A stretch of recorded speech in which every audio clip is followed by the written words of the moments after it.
Meus irmãos, vocês trouxeram Bíblia? Vamos trazer Bíblia? Então, antes de tudo, abram comigo a Bíblia de vocês no Evangelho de Marcos.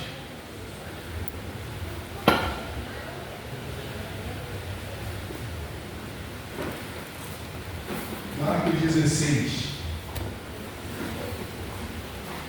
versículo 15. Textual do Evangelho.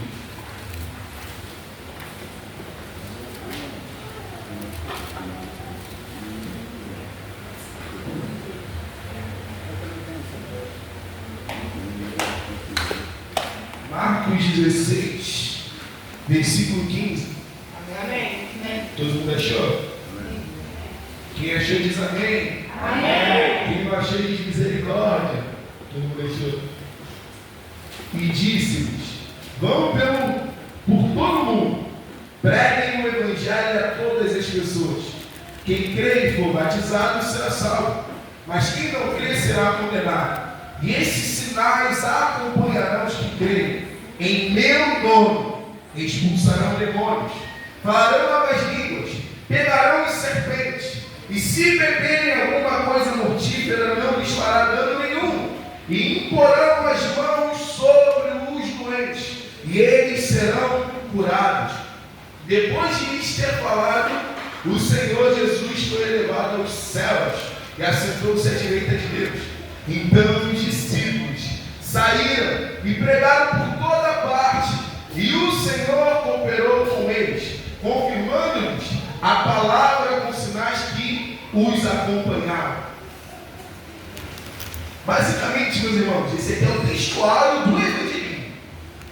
Aqui, Jesus Cristo está dando uma ordem para toda a igreja: vão pelo mundo, preguem o Evangelho a toda criatura, e os sinais vão acompanhar a todos que creem.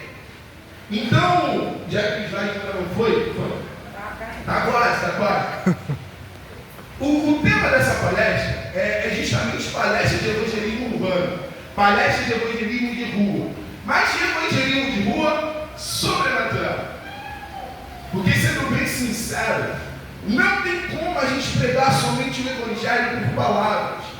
As outras religiões têm palavras, o budismo tem palavras, o espiritismo tem palavras, mas só o evangelho de Cristo Jesus tem poder de sinais. Só o evangelho tem manifestações de poder. Só o evangelho levanta paralíticos, só o evangelho expulsa demônios, só o evangelho de Jesus Cristo tem poder para transformar a vida das pessoas. Então as outras religiões têm muitos argumentos, têm palavras muito bonitas, e a palavra de fato muda a vida das pessoas, mas é o evangelho de poder que vai sacudir Jardim América.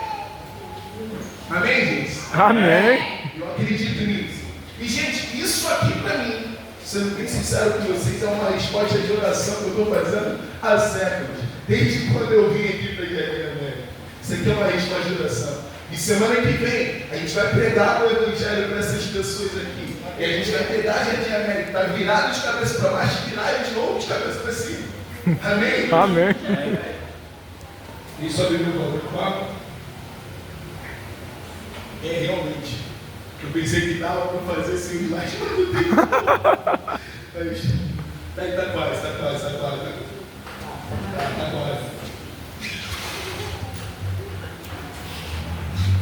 Agora tá pronto, gente. Agora esqueci tudo.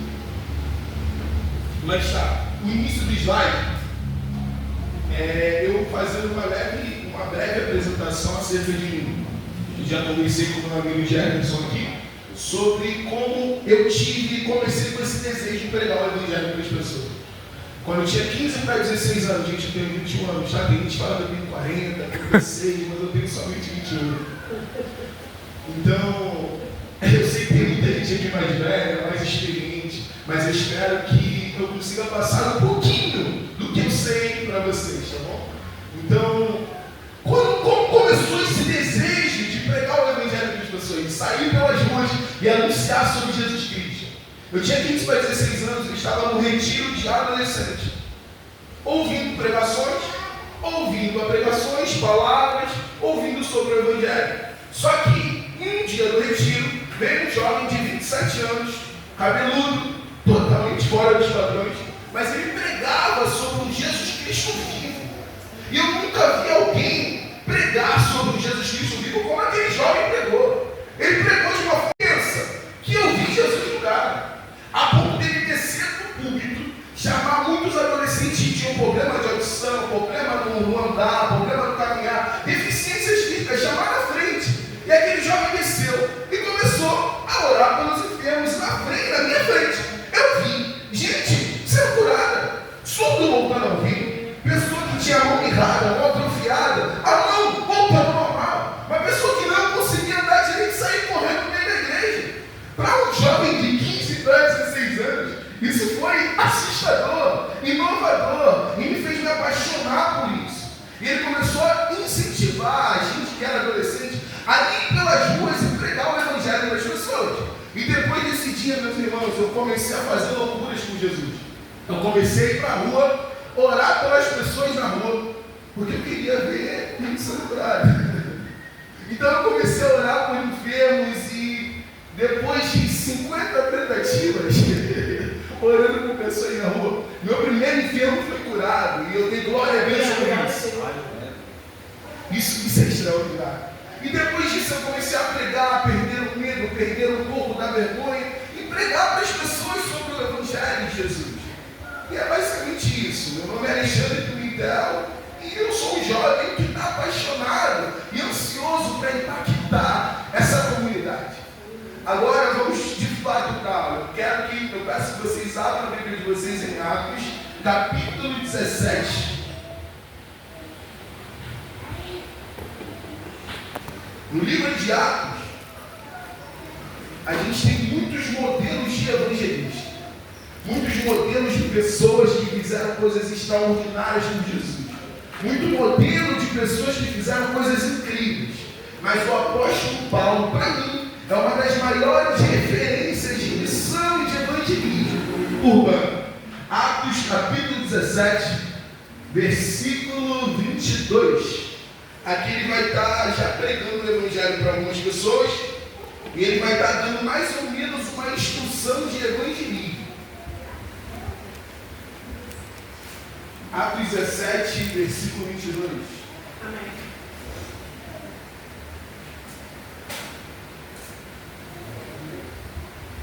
Todo mundo achou?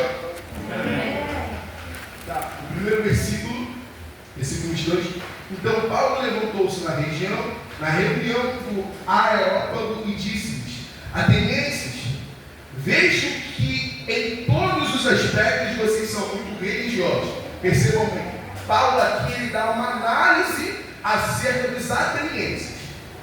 Versículo 23. Pois andando pela cidade, observei cuidadosamente os seus objetos de culto. Encontrei até um altar onde está escrito a inscrição: ao Deus desconhecido. Ora, o que vocês adoram, apesar de não conhecer, eu lhes anuncio. Presta atenção. O apóstolo Paulo aqui, ele dá duas instruções básicas sobre o evangelismo. A primeira é a contextualização. O apóstolo Paulo, quando ele chegou em Atenas, ele estava aguardando Silas e Timóteo. Quando ele chegou naquela cidade, ele começou a andar pela cidade e analisar todo o contexto, analisar aonde ele está inserido, analisar o que tinha naquela cidade, para ele conseguir descobrir uma conexão, para ele conseguir pregar o evangelho para as pessoas. Então, gente, qual é o nosso contexto? Onde a gente está inserido? A primeira dica de evangelismo é a gente saber onde a gente está, aonde a gente vive, aonde a gente vai pregar, aonde a gente vai evangelizar, quais são os tipos de pessoa que tem aonde a gente está. E onde a gente está? A gente está numa comunidade, numa favela. Qual é o contexto que a gente vive? É um contexto onde tem pessoas que já ouviram sobre o evangelho. É um contexto onde a maioria das pessoas tem parentes evangélicos. É um contexto onde a maioria das pessoas já tiveram, no mínimo, uma experiência com Deus. Já ouviram falar acerca de Deus. A gente vive num contexto onde a gente tem uma certa facilidade para pregar o evangelho para as pessoas. E ao mesmo tempo não tem. Porque muitas pessoas também estão muito feridas com o Evangelho. Muitas pessoas estão tão traumatizadas a ponto de não conseguirem entrar dentro de uma igreja evangélica. Então, ao mesmo tempo que no nosso contexto a gente tem uma facilidade para pregar para as pessoas, a gente também tem uma dificuldade para pregar para certas pessoas. Então, aonde a gente está? O que a gente pode encontrar no local que a gente está? O apóstolo Paulo, quando ele chega a Atenas, ele começa a caminhar. Caminhando, ele vê logo uma escultura, um objeto de culto. Ele vê um altar para um Deus desconhecido. Ele observa aquilo e ele faz uma conexão. Ele vê aquilo como um objeto de conexão para ele conseguir se conectar com as pessoas daquele lugar. Entenda? A gente primeiro precisa entender o contexto que a gente está. E logo em seguida a gente precisa buscar, a partir do contexto que a gente está, uma conexão. A gente precisa se conectar com as pessoas que estão ao nosso redor. A gente precisa se conectar com as pessoas que a gente vai pregar o Evangelho. E, gente, quer uma dica fora do comum? A melhor forma da gente se conectar com as pessoas daqui da comunidade é através da área emocional. Por quê? Porque muitas pessoas estão, nos nossos dias, estão carregando problemas emocionais muito grandes. Pessoas estão depressivas, pessoas estão ansiosas, pessoas estão com crise de pânico, pessoas estão se enchendo de remédio. Uma vez eu fui aqui na clínica da família, na época da pandemia, e eu comecei a conversar com o pessoal que dá os remédios, porque minha mãe não toma remédio controlado. Então eu fui lá e perguntei, olha, qual é o índice mais ou menos de pessoas que vêm aqui pegar tipos de remédio controlado? E eles falaram que idosos e adolescentes.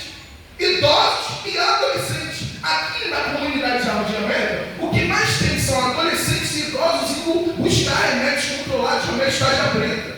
Vocês têm noção do que é isso? Estamos vivendo uma geração onde a maioria das pessoas estão sofrendo emocionalmente. Então, uma das formas de a gente se conectar com pessoas idosas, uma das formas de a gente se conectar com as pessoas que a gente vai pregar o Evangelho, é falando primeiramente da área emocional. É falando primeiramente das questões emocionais. Por exemplo, a gente vai evangelizar uma pessoa que está no tráfico. Qual é uma das formas de conexão que a gente pode usar? A questão do livramento.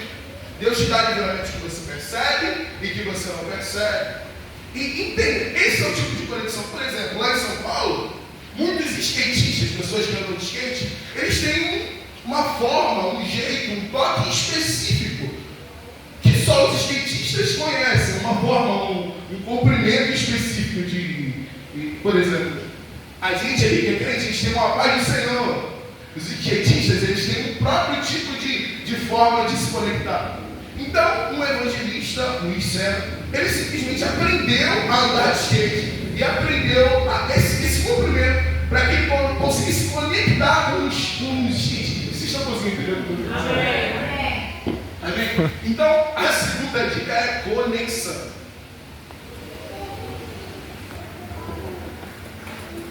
Quando a gente consegue se conectar com as pessoas, a gente consegue falar do Evangelho para as pessoas. E a gente precisa falar com ousadia. A gente precisa falar com certeza. Eu trabalhava num jovem aprendiz quando eu tinha mais ou menos 17 anos de idade. E um adolescente começou a conversar comigo. Ele é afastado do Evangelho. E eu estava tentando evangelizar ele. E ele falou comigo que ele veio até aquele Jesus. Que ele foi até Jesus porque ele ouviu um jovem falando de Jesus com muita coragem, com muita certeza. Ele via o brilho nos olhos do garoto quando o garoto falava de Jesus. Isso fez ele aceitar o Evangelho, isso fez ele ir para a igreja, isso fez ele aceitar Jesus Cristo. Foi justamente essa coragem, essa ousadia, essa certeza naquilo que ele está falando. Gente, a gente carrega literalmente uma mensagem que pode mudar o mundo inteiro, que pode transformar a vida de uma pessoa. Existe uma pesquisa onde é uma pesquisa do Brasil isso aqui. Fala pesquisa, uma pesquisa chegou? Fala pesquisa. Onde pegaram alguns livros e colocaram dentro da cadeia. Esses livros não mudaram a vida de ninguém. Não transformou os presidiários em nenhum sentido. Só que, a partir do momento que pegaram a Bíblia e colocaram dentro da cadeia, analisaram o comportamento dos criminosos que estavam dentro da cadeia, mudou. A gente literalmente carrega uma mensagem que pode mudar e transformar a vida das pessoas. Então você precisa ter certeza nisso que você está falando. Você precisa ter ousadia no momento que você estiver falando. Você precisa ter certeza naquilo que você está dizendo. Porque é só isso que vai mudar a vida das pessoas. É só isso que vai dar credibilidade naquilo que você está dizendo. Se você tiver certeza na sua fala, se você tiver certeza naquilo que você lê, se você tiver essa certeza, você pode mudar a vida de alguém. Vocês estão entendendo o que eu estou dizendo, amém? Amém. Só que entra um ponto interessante. Muitas das pessoas têm medo, não tem tanta coragem como pessoas que já pregam, que já têm habilidades para falar para multidões. Isso é totalmente normal. Você pode ter medo sim, só que você não pode deixar o medo dominar você. Entenda uma coisa, coragem não é ausência de medo. Coragem não é falta de medo, não é ter medo. Coragem é você fazer mesmo com medo. Coragem é você agir mesmo tendo medo, mesmo tendo aquele calafrio, mesmo tendo aquela vontade de não querer fazer. Isso é ser corajoso. É você fazer mesmo você tendo medo. Isso é coragem. E é isso que vai dar credibilidade quando você falar. É isso que vai fazer as pessoas olharem e falarem: uau, esse evangelho transforma de fato. Esse evangelho de fato pode mudar a minha vida. É somente a certeza no seu falar. Acho que agora vai. Agora vai.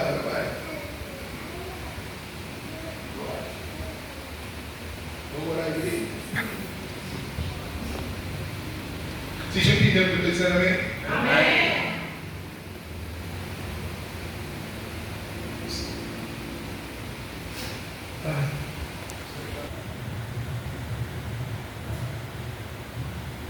Meus irmãos,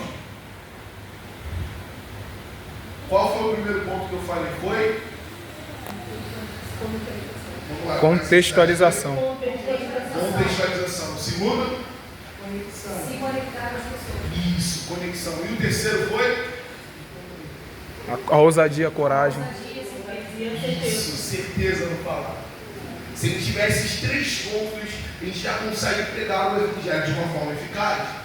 Só que vamos lá. Há momentos onde dá branco na nossa cabeça. Há momentos onde a gente não tem muito conteúdo, como pessoas que já pregam, que já têm experiência, têm esses conteúdos ou buscam muito nas escrituras. Então, o que pode de fato, a gente pode levar para alguém de fato fazer a diferença, mas a gente não sabe o que dizer. É o nosso testemunho. Às vezes, se você contar o seu testemunho, se você disser aquilo que Deus fez na sua vida, isso pode tocar as pessoas que vão te ouvir de uma forma tão forte, tão intensa, tão grande, que ela vai aceitar aquele Jesus. O seu testemunho é eficaz. Ah, mas Deus não fez algo tão grande na minha vida. Vale o seu testemunho. Tem pessoas que vão se conectar com isso. Tem pessoas que vão entender isso. Tem pessoas que vão aceitar isso. Agora foi, coisa boa. Uau. Aquela branca. O seu testemunho pode fazer a diferença na vida da pessoa. Só que vamos lá. A gente pode ter muita coisa a dizer, a gente pode ter o nosso testemunho para falar, só que às vezes de fato o nosso testemunho pode não ser tão eficaz, às vezes muitas palavras que a gente levar para as pessoas também não pode ser muito eficaz. Então, isso aqui é um método muito interessante, que eu aprendi isso aqui muita gente faz com criança, não sei se vocês conhecem, mas também adianta muito no evangelismo quando a gente não lembra muito bem o que dizer, que é o plano de salvação. Alguém já apresentou esse modelo aqui para vocês, das cores? Não sei se dá para vocês verem. Ó. Aqui tem a cor amarela, verde, branca, vermelha e preta. Isso aqui basicamente é para fixar na cabeça das pessoas o plano de salvação. Isso aqui funciona muito com criança e é mais ou menos um modelo na nossa cabeça de a gente saber o que dizer para as pessoas. A cor preta simboliza o quê? Alguém sabe? Alguém tem alguma coisa a dizer? Pecado. Todos nós somos pecadores. Romanos 3 vai dizer que todos pecaram e estão destruídos, afastados da glória de Deus. Tanto eu, quanto as pessoas que estão aí fora, quanto nós aqui somos pecadores. Todos nós somos pecadores. O preto simboliza o pecado. E o vermelho simboliza o quê? O sangue de Jesus Cristo, que perdoa todos os pecados. O sangue de Jesus Cristo foi derramado na cruz. O amor de Jesus que não foi expresso dizendo eu te amo, mas foi expresso com uma atitude. Ele sangrou numa cruz. O sangue simboliza, o vermelho simboliza isso. E o branco? Purificação. Agora que nós fomos perdoados, agora que o sangue de Jesus Cristo foi derramado, a gente pode nascer de novo. A gente pode ver uma nova vida nova, um novo começo, uma nova esperança, ter algo novo com Deus. E o verde simboliza o que, gente? Quando vocês pensam em verde, o que dá na cabeça de vocês? A gente pode pensar numa árvore. A fé cristã, crescimento, árvore que dá frutos. Não adianta só a gente receber o perdão. Agora a gente precisa viver uma nova vida, uma vida de relacionamento, uma vida de crescimento. E o amarelo? Alguém que quer? Salvação. Amarelo. Eternidade. Eternidade, ruas de ouro. Exatamente, o amarelo simboliza isso. Eternidade, ruas de ouro. Um local onde não vai ter dor, tristeza, morte, onde não vai ter pranto. Lá. É esse lugar que Deus tem preparado para nós. Isso aqui é mais ou menos um modelo, para ficar na nossa cabeça mais ou menos o que a gente pode dizer, o que a gente pode falar. Entende? Eu vou dar isso aqui para vocês e durante a semana a gente vai, para vocês olharem e verem mais ou menos o molde, para a gente chegar nessa comunidade e impactar essa comunidade. Amém? Conexão. O terceiro? E o quarto? Testemunho. Isso. E o quinto? Agora o. Eu preciso de. Vamos fazer só por dois.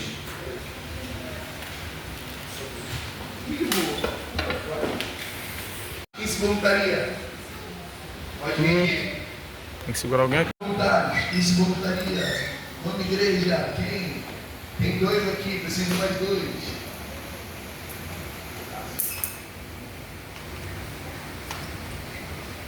Quero que vocês ganhem primeiro.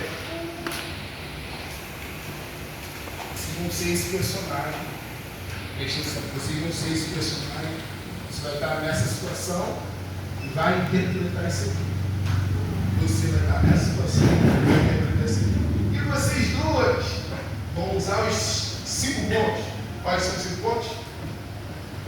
Contextualização, conexão, certeza no falar, e é testemunho.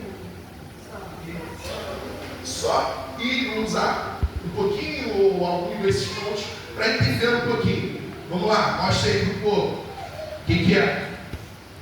Lá, vamos lá, eu sou um alcoólatra. Tá, e qual é o seu? Cemitério, tô de luto. Aí vocês vão ter que usar essas pessoas. Primeiro ele. Vai ser você? Depois de isso. Fica até o personagem. Sem essa batalha que venceu, poderia falar umas palavras de Deus que eu? No nosso tempo, só um minutinho, não para começar a trabalhar, tem muito menos do que acusar. Amém?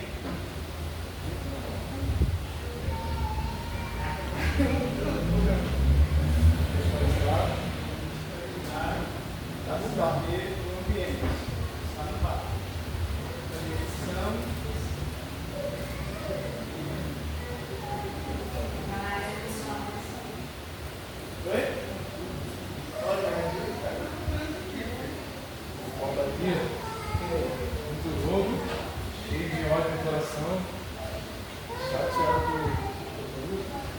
Chateado com alguma coisa.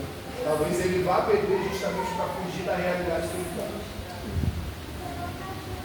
O senhor já ouviu falar de Jesus? Já ouviu dizer que Jesus ele transforma a vida de um ser humano que possa estar passando por um problema, uma situação que a pessoa não acredita que possa ser mudada? Então, eu acredito que a cerveja que o Senhor está bebendo nesse exato momento pode aliviar no momento o que o Senhor está passando. Porém, não pode te curar da situação que o Senhor está passando. Mas a Bíblia me ensina que Jesus ele veio para salvar e para dar vida, e vida no momento. Se o Senhor deixar que Jesus trabalhe no seu coração, que o Senhor acredite que Jesus verdadeiramente é a salvação, ele pode mudar e transformar a tua vida. Vamos pensar comigo? A cerveja, ela quer saciar a sua sede, porém, ela não resolve o teu problema.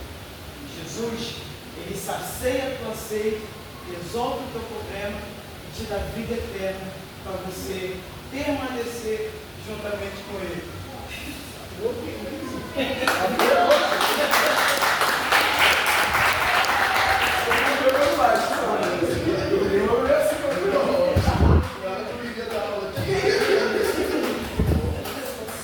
Agora espaço.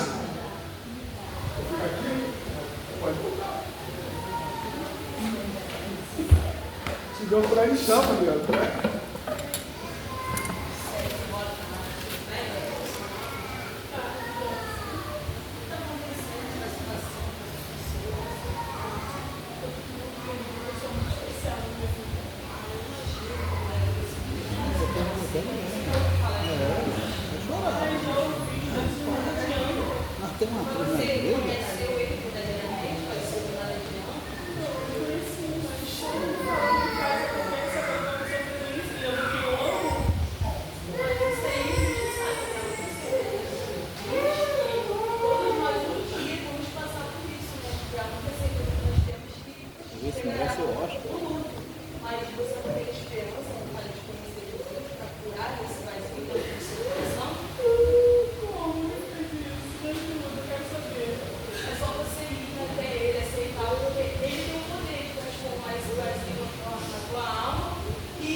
Mais uma salva de palmas para ele.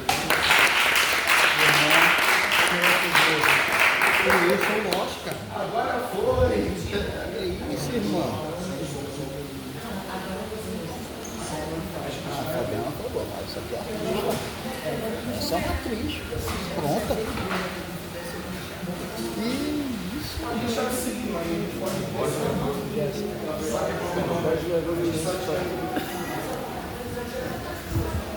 Rapaz, tem que a minha tava chorando. Eu tô só isso aqui.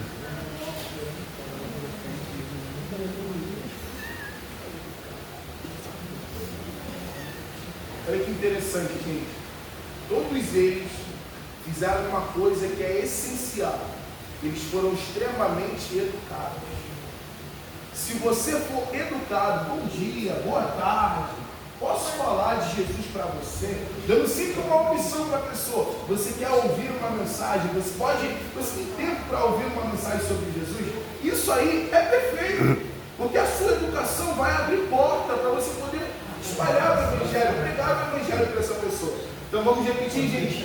Quais são os pontos? O primeiro ponto é contextualização. o primeiro ponto é Contextualização. segundo, Conexão. o terceiro, Ousadia. e o quarto, Testemunho. e o quinto. Pode ser certo? Não, já estamos aqui. Abaixa ali também. Ou eu tenho que apresentar aqui, sou eu. Pera aí, volta aqui. Aqui estão os pontos, mais ou menos. Agora volta para a dinâmica. Agora desce. Desce aqui. Esse aqui é o principal agora. Isso. Só para ele. Se eu consigo ler mais ou menos?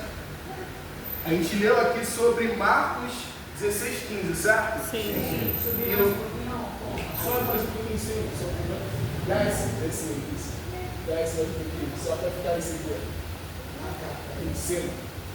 É porque vai tirar esse negócio. Aí, tá ótimo. Não, é que o negócio tá na frente. A resinha. Ah, tá isso aqui.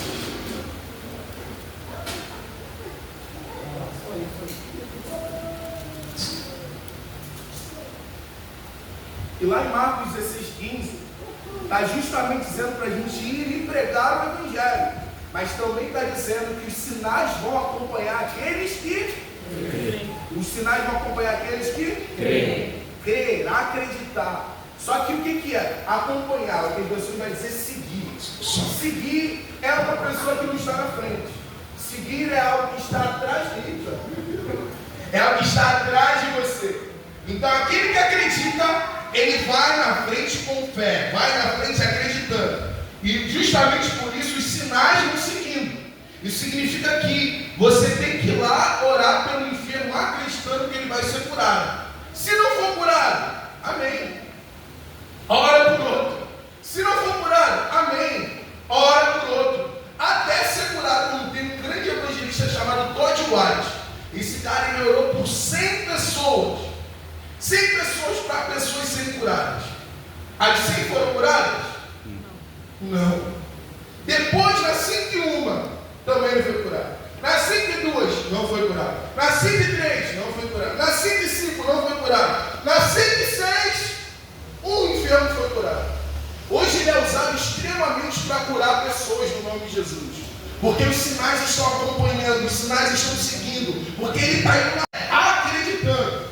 E aqui estão 3 sinais, 3 manifestações espirituais que eu e você podemos fluir no Espírito Santo. Meus irmãos, tem uma frase, e essa frase é fora do comum para mim. Olha só. Uma palavra do Espírito Santo é mais eficaz do que 1000 palavras suas.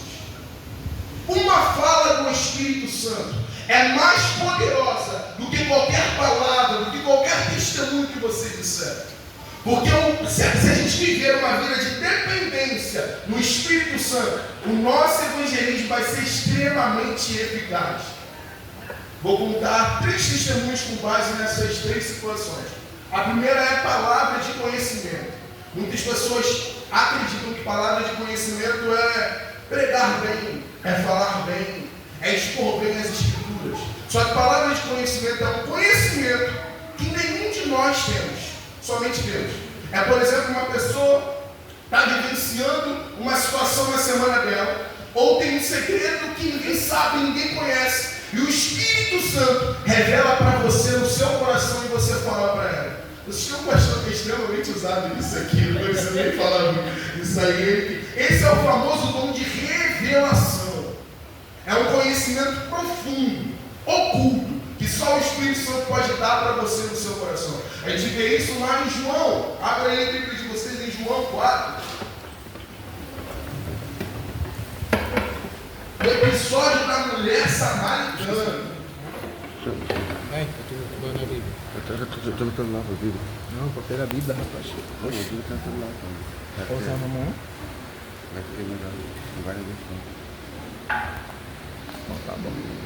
Quem abriu diz amém. Quem não abriu diz misericórdia. Deixa eu ver ali. João 4, versículo 15. A mulher lhe disse: Senhor, dá-me dessa água, para que eu não tenha mais sede, nem precise voltar aqui para tirar água. E ele lhe disse: vá, chame o seu marido e volte. Ela disse: não tenho marido. Disse-lhe Jesus: você falou corretamente dizendo que não tem marido. O fato é que você já teve 5, e o homem com quem agora você vive não é seu marido. O que você acabou de dizer é verdade. Ela disse, e a mulher disse: Senhor, vejo que és profeta. Entenda só, Jesus Cristo era 100% homem e 100% Deus. Ele era 100% homem na sua humanidade, 100% Deus, 100% divino. Ele é Deus. Só que até os 30 anos de idade dele, ele viveu uma vida normal, uma vida comum, uma vida humana. Jesus, ele comia até os 30 anos a comida da mãe dele, Dona Maria. Ele vivia uma vida comum, normal, humana. Só que quando ele fez 30 anos, ele teve uma experiência com o Espírito Santo. E depois desse dia, a vida dele ficou extremamente sobrenatural. E tudo aquilo que Jesus Cristo fazia era debaixo do poder do Espírito Santo. Era debaixo da dependência do poder do Espírito Santo. Até aquilo que ele revelava. Tudo era dependendo do Espírito Santo. Então esse conhecimento profundo acerca da vida dessa mulher veio a Jesus por meio do Espírito Santo. Há uma passagem no Evangelho de Marcos, onde a própria Bíblia declara que Jesus Cristo percebe no Espírito dele aquilo que os fariseus estão pensando. É algo que vem do Espírito Santo, do Espírito de Jesus, para ele trazer para as pessoas.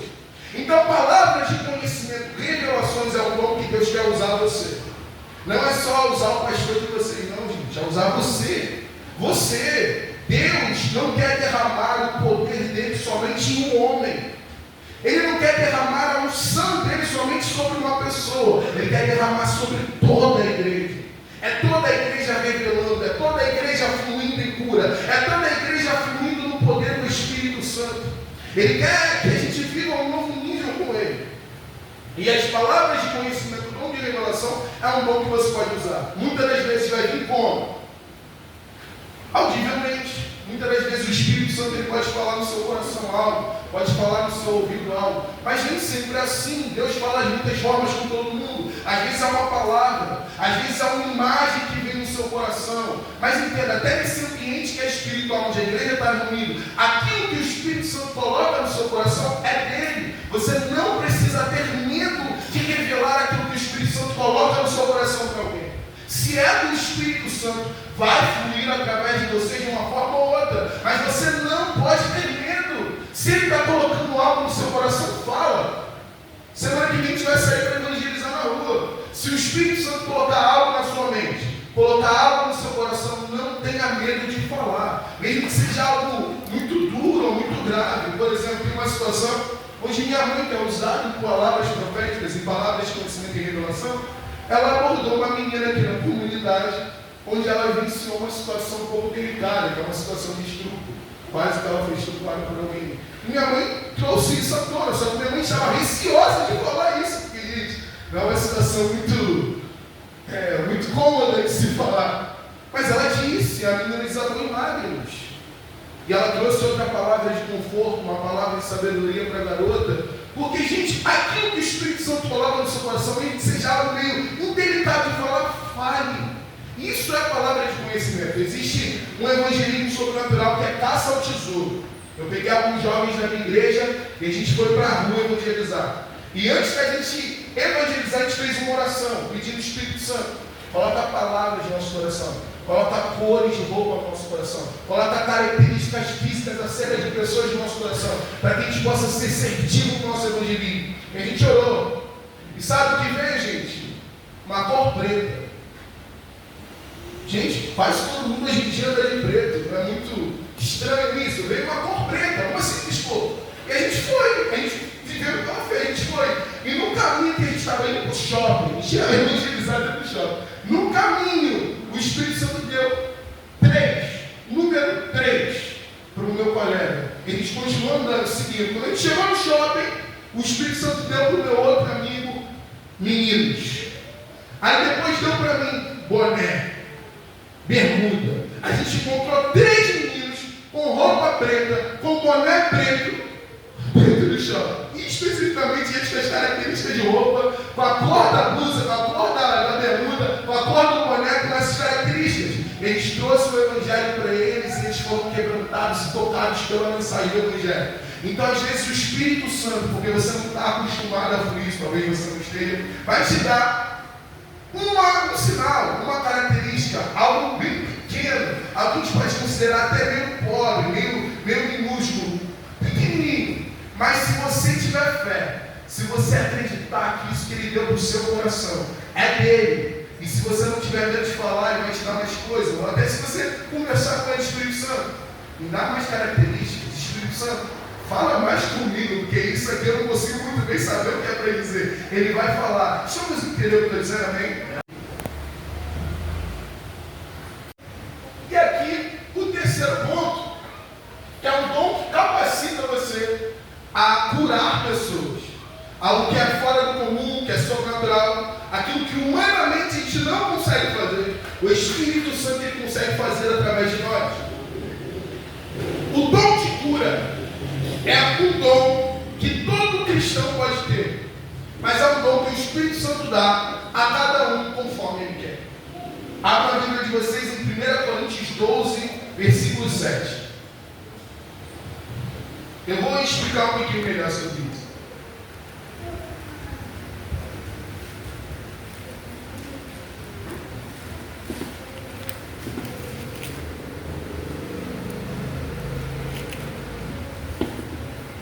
Coríntios 12, versículo 7. A cada um, porém, é dada a manifestação do Espírito, visando ao bem comum. Em outras versões vai dizer, visando um fim proveitoso. O que isso significa? Significa que o Espírito Santo ele pode usar você se a situação for útil para ele te usar. Talvez você nem tenha o dom de cura, mas mesmo assim o Espírito Santo pode usar você para curar alguém.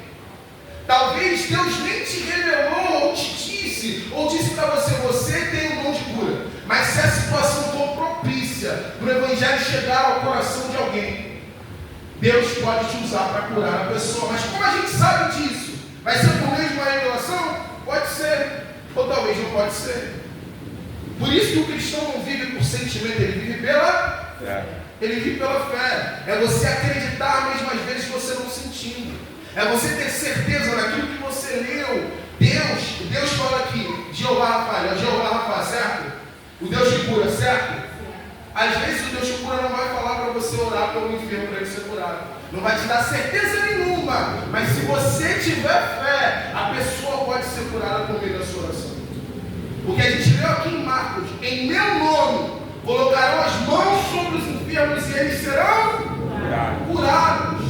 Isso é para todo cristão que tem fé, todo cristão que acredita. Então Deus pode te usar para curar, se você tiver fé para isso. Se a sua fé não sai disso. E mesmo que às vezes a cura não aconteça, pelo menos olhe para que a pessoa se sinta mal. Eu passei por uma situação, eu estava com meu amigo no ponto de ônibus, esperando o ônibus lá na Penha para mim vir para ir a América, e ele ia pegar para ir sentido Meia. Ele ia pegar do outro lado, eu estava esperando o ponto de ônibus com ele. E aconteceu uma situação onde chegou um rapaz que estava andando mancando na nossa direção. O meu amigo já ficou assustado, pensando que ele ia assaltar a gente, porque estava tudo deserto. A gente esperando o ônibus, e a gente começa a ter altas horas. Aí o ônibus ia passando, o horário ia ficando complicado. O homem chegou e ele começou a vender para a gente fone de ouvido, mas ele estava querendo dinheiro provavelmente para outras coisas. O fone de ouvido dele era fora da caixa, tudo. 10 reais no fone.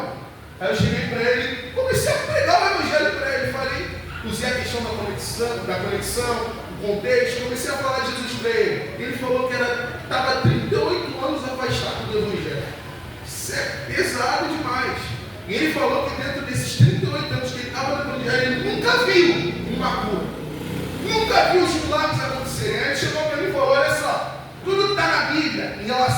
cura, milagres, aconteceu no passado, hoje em dia não acontece mais. Eu cheguei para ele e falei, não acontece mais? Se tem alguma debilidade, alguma enfermidade, algum problema que a gente pode orar por você, eu acredito que Jesus Cristo pode curar você. O rapaz, ele tinha uma perna uma menor do que a outra. A gente pegou ele, botou ele sentado no ponto de ônibus e a gente orou no nome de Jesus e a perna do rapaz cresceu. Ele ficou impressionado com a cura. Nem ele acreditou, nem meu amigo que estava do meu lado acreditou. Mas o homem foi curado.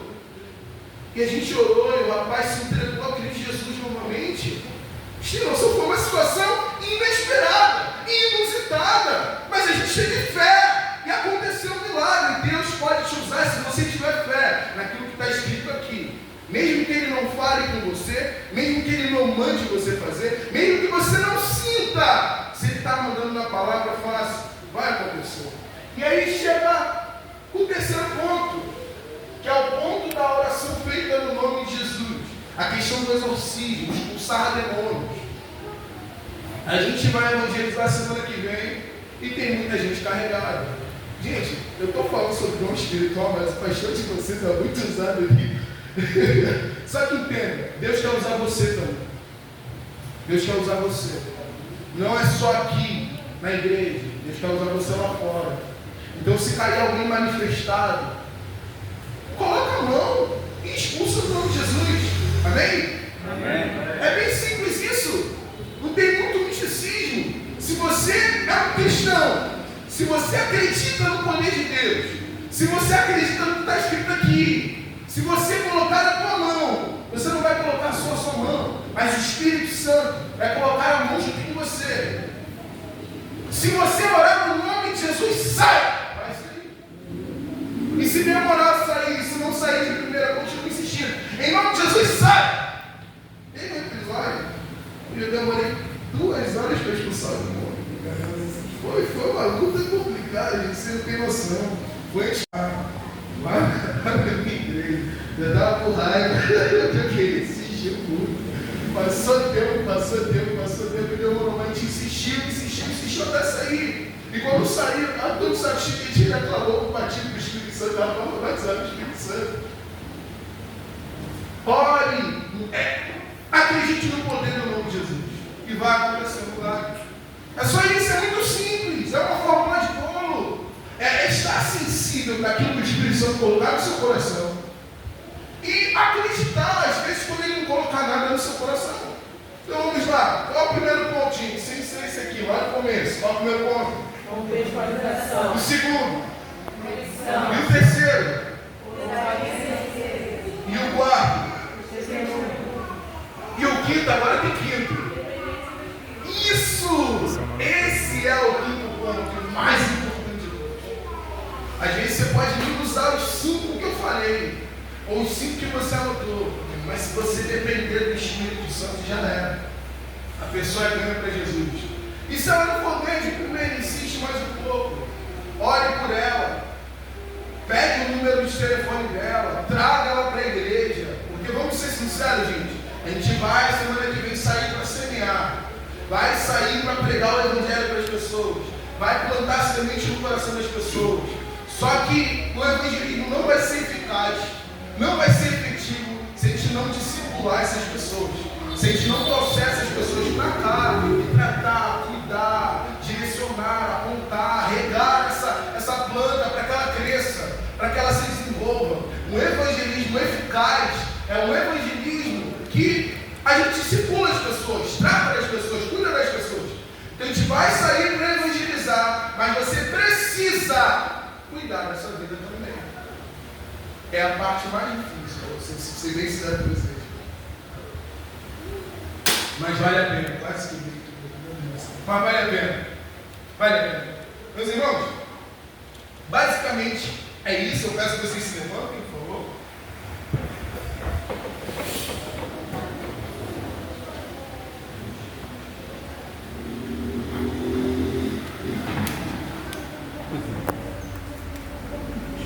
Continua o vídeo? Para. Pode parar, pode parar.